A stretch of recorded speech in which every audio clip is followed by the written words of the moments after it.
with a lot of that shame and embarrassment. I mean, feelings that will only keep putting you back, right? I mean, you can't move forward until you heal yourself. But once I reached that point, the first thing I wanted to do was reconciliate or mediate with my victim. I mean, that to me, and that's an ongoing process for me now. I am presently involved in the victim reconciliation or mediation process with my victim. To this point, I haven't had a face-to-face with my victim, but I'm hopeful that will soon come about. How are you going to heal? And then you get out on the street, where do you go? You get back into alcohol, you get back into drugs, and then you get back into a correctional. Our prisons are full with a disproportionate number of our people, and we need to change that.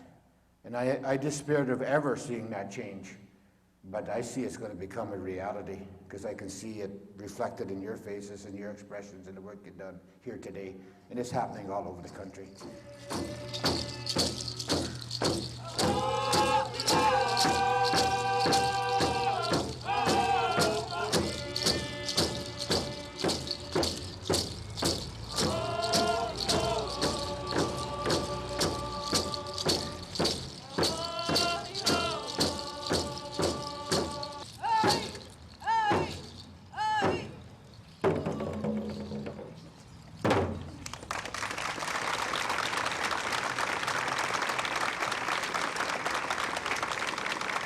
As far as I know, for the first time in the history of Victoria, B.C. or Canada, has there been a totem raised in front of a police station.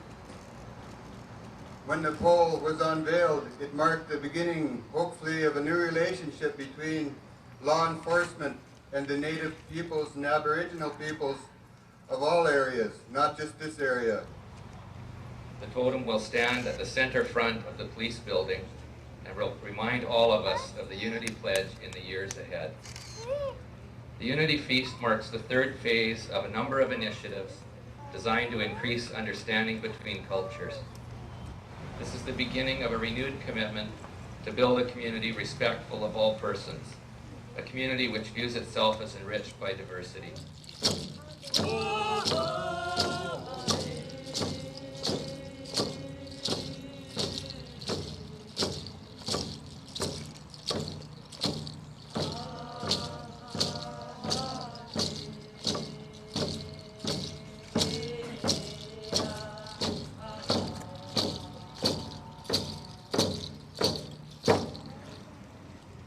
My name is Doug McCaskill, and I'm an inmate here at William Head. And it's my honor to MC this weekend's event and greet you all. This being our second symposium on restorative justice, this weekend's theme is forgiveness and reintegration. My wonderful 17-year-old son, and Jason was, I don't put him on a pedestal, but he was a good kid. And we loved him like we love all of our children. And he was walking down a hallway minding his own business, right where he was supposed to be going to English class, when his life came to an end. And it shouldn't have ended. But it did. But if I use that as my justification to be angry, all that I'm going to do is damage myself and my family and gain nothing. I realize that revenge is a losing proposition. See, what do I want? I want my son back. I want my son to be alive. I don't want to be talking to you tonight. I'd rather have my son at home with me. But the reality is I can't have that. But if I let myself go to that place of anger, because I've got all the justification in the world to do that, then I lose. I lose big time. My family loses big time. And my life gets damaged and diminished greatly by that. So the first point I want to make with you is that forgiveness sets the one who forgives free. It doesn't matter even what the response of the other party is. I'm set free. Even if they are not repentant, like in the case of my brother, they never arrested anybody, so I cannot say is that person repentant or not. But the fact that he is not repentant just makes the journey of forgiveness a bit harder. Because I have to forgive for my own sake. Because if I do not forgive, I'm going to build a prison around myself that is worse than the prison that the guys are being put in. And it goes on, and you start realizing that forgiveness is a decision of the will, and forgiveness is you need to keep choosing life. You need to keep choosing life, and there are some days where it's harder, but there are some days that it's easier. But also it has nothing to do with forgetting. One night I found myself asking God for help, and it wasn't to release me from the prison I had found myself in. It was to release me from the one I had actually been living in for the better part of my life. I wanted to sincerely know forgiveness, and I needed someone or something to guide me in the right direction. And since that day, I have been doing that. I have been following the path that is shown to me. I myself am in prison for murder, and believe that all too often we label a crime without looking at the personal emotional aspects of it. What have I learned about forgiveness in 4 years of incarceration? I've learned that forgiveness is not something given in half measures, and that those who seek it don't always know how to give it. You either forgive wholly or not at all. Forgiveness is a gift, and the only one God says to give freely. We offenders and victims, having something in common, must learn that guilt and shame are our enemies. There is no healing with guilt and shame.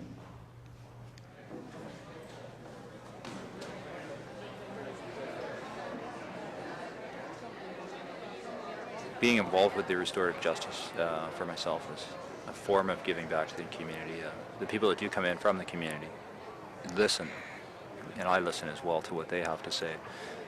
Sharing our ideas and sharing our thoughts on what is going on currently and what has gone on in my life, and sharing that, and my experiences with the court systems, my experiences with just pretty well everything that I've been involved in since I was young. I think it contributes, and there's a lot of things that could be different, that should be different, and if I can help in that, that's a start.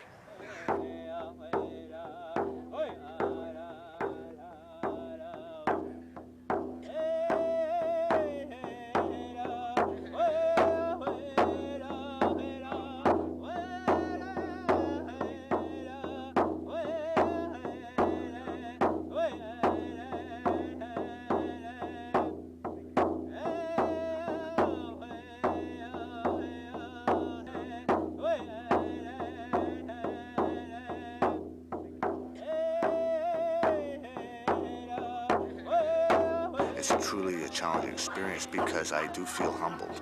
There's nothing I can do to take back the pain I've caused. Nothing. I can only keep on striving and hoping that there will be ways in which I can find reparation in other ways, in other formats that I can help with kids and in crime prevention and making my community safer, and being a better father and a better community member than I would have been had this not happened. And really our sentences don't end when we get out of jail, they begin. Our lives started a very different way than they ever were before. I worked my way through prison, and I was released 8 years ago now. And when I got out, I still had that desire to somehow find a way to pay back. And God, through that process, has helped me to find ways, although I still haven't been able to talk to my victims or the people that were directly affected by my murder. But I was able to deal with my secondary victims, my own family. God's given me an awful lot of resolution with that.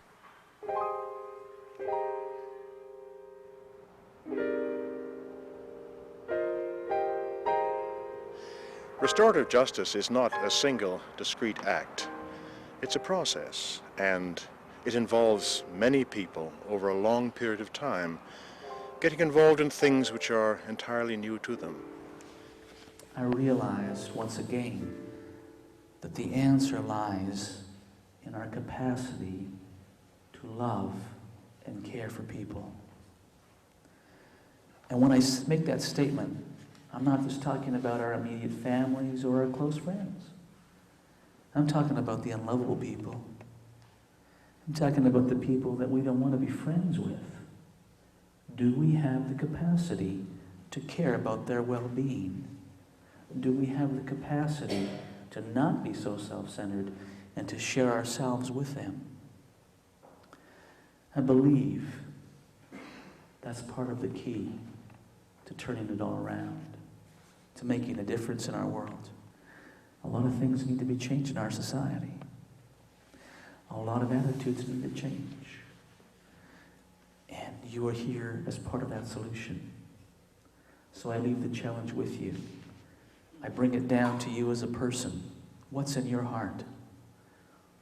Do you have that capacity? And if not, how are you going to find it? And if you do, how are you going to increase it? Because the job is huge, but the rewards are worth it.